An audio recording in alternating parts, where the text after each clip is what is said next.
Hi everyone, this is Felicia. This is the Create With Me number 8. What I decided to do was different ways that you can pen pal. So I figured this would be a really great option because we're unfortunately still stuck at home. There's not much we can do. Hey, the kids can actually get involved with this one as well.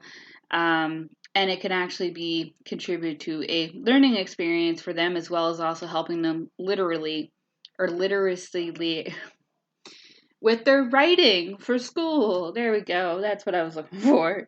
Um, and I thought this might be a really good way to go with it. So I wrote down a few notes for myself. So there's three main ways that now in our lovely world of technology that you can still technically pen pal with somebody.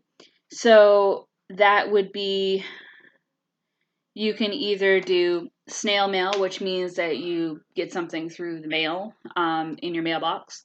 You can do an email pen pal, or you can do it digitally, one of two ways, through contributing with social media, or there is actual digital platforms right now for people to pen pal back and forth. And actually be able to get some kind of like themes or kind of like little pickup gigs that would be for pen pals. So say somebody says, and one of the ones I'm talking about is SwapBot. Let alone, I am not sponsored by anything I am mentioning as far as places. So like, your SwapBot, Pen Pal Global, anything like that.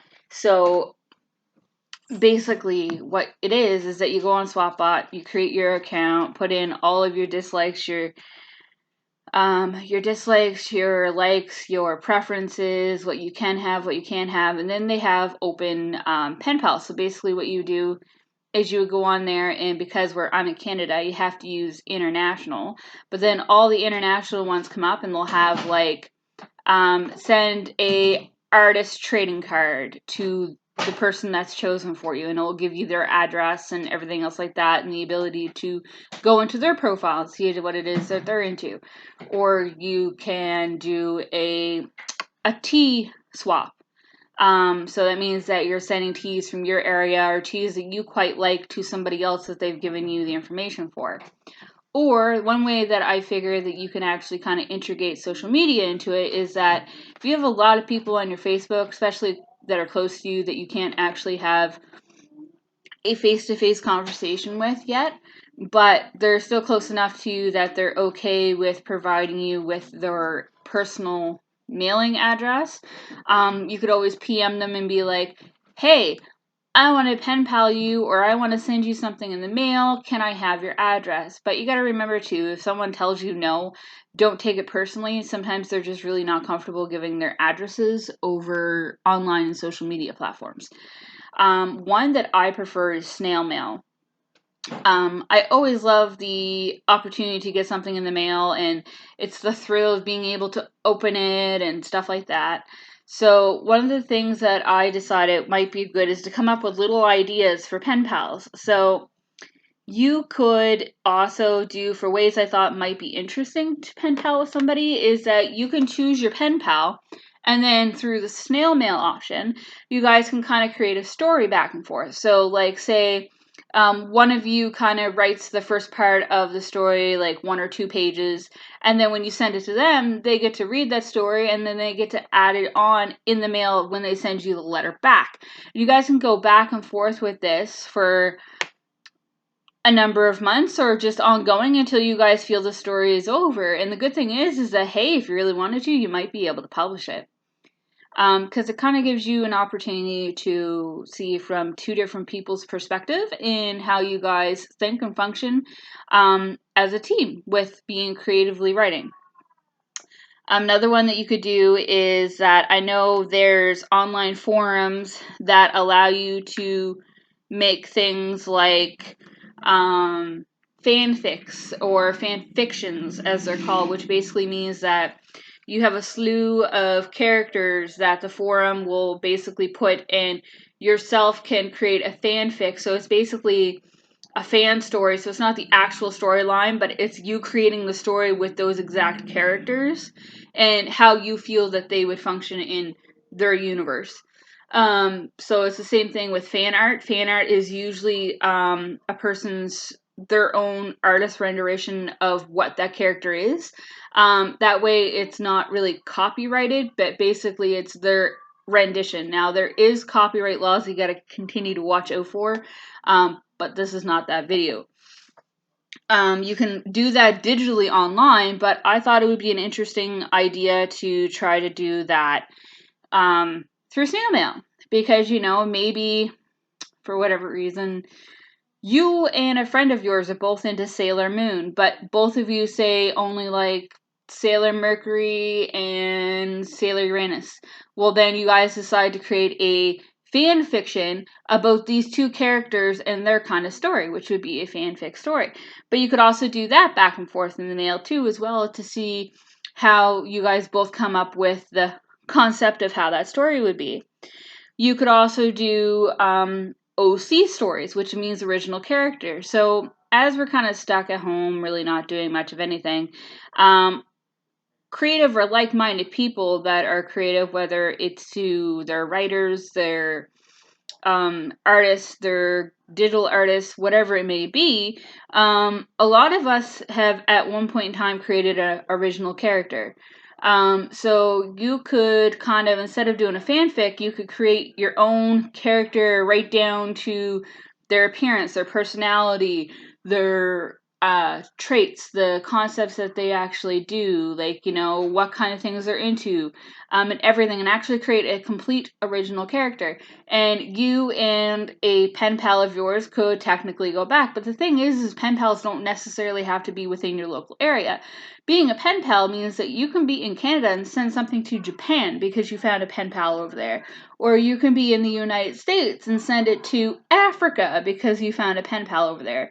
It's not completely restricted to your local area or your vicinity. So you could do birthday pen pals. So I don't know, you could create a group with people that are good friends of yours, or even just get them to invite a bunch of people in and do birthday pen pals. Like, everybody loves receiving something in the mail. Yeah, okay, we mostly get bills and stuff like that, but even getting a birthday card in the mail would be quite thrilling, especially if you didn't know who it was coming from and someone just decided to send it to you as a lift me up, which would be really great. This can be done both with the adults and the children because, where everybody's kind of stuck and a lot of kids are missing out on having birthday parties. I think it'd be great if they kind of had some of their friends that maybe even potentially were supposed to come to a potential birthday party, even send them something in the mail like a birthday card. I think it would kind of alleviate the fact that, yeah, they understand they can't have a birthday party, but they're still going to get something little from their friends. Adults can do this too. Because, like I said, it's not restricted to a local area. So even if you have a pen pal that's, say, in Japan, and you know that their birthday is August 23rd, right? You can know that, hey, my pen pal buddy's birthday is coming up. I'm going to send them a nice card. Or you can even send small things like, your tea bags or small trinkets, different things like that. Or, hey, you can actually send them a whole birthday package. But then this would just be something that they know, hey, they might receive from someone around the world on their birthday. And it kind of acts as a way for a lift me up.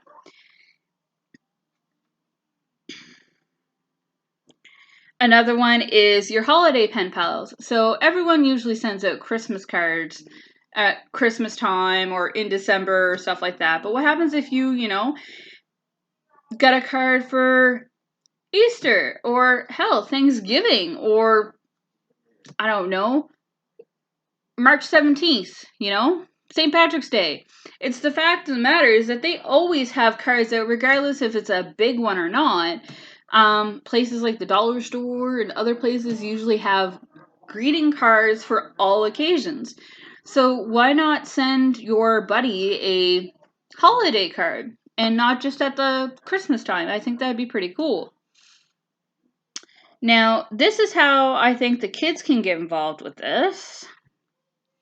Is that because, again, the kids are out of school. We don't have a way for them to see their friends in a big setting. you could always create a pen pal station. So if your kids were very adamant about going and playing with their friends after school, or you're in contact with many of their moms of their friends, you could get their addresses, and the kids could actually create a lifetime pen pals to back and forth with their friends that they can't see right now. I know my kids have something called Google Meet, which I think is something to do with the school. My kids are not in front of technology very often because I don't allow them a lot of screen time. But if you create a pen pal station, you can put construction paper in it. You can put little crafty things like pens and markers and bibbles and bobbles, your googly eyes, your sequins, anything like that. So they can actually decorate it however way they want. And then also gives them an option to put even stickers. You gives them the option to send something, a little something to a good friend of theirs, which I think is a really great idea. And you can probably get all the little, nooks and crannies of little things that the kids can use as a pen pal, all from the dollar store. And it probably won't even cost you that much. And in turn, it's going to be well worth it because it's going to help alleviate some of their stresses that they're probably feeling from being in this quarantine as well. So social media, going back to that. So I'm actually going to be taking part in one as well with a lovely lady that's part of a organization that we both take part in. And basically what it is that we dabble in the medieval side of things. And basically what we do is that we are going to send a pen pal letter back and forth with each other. And it's going to be in our specific character's persona. And mine's a 12th to 14th century German Anglo-Saxon woman. And she has her own persona. So we're going to send letters back and forth with each other doing it that way. So that's why I kind of got this idea to do this, which I thought was pretty interesting.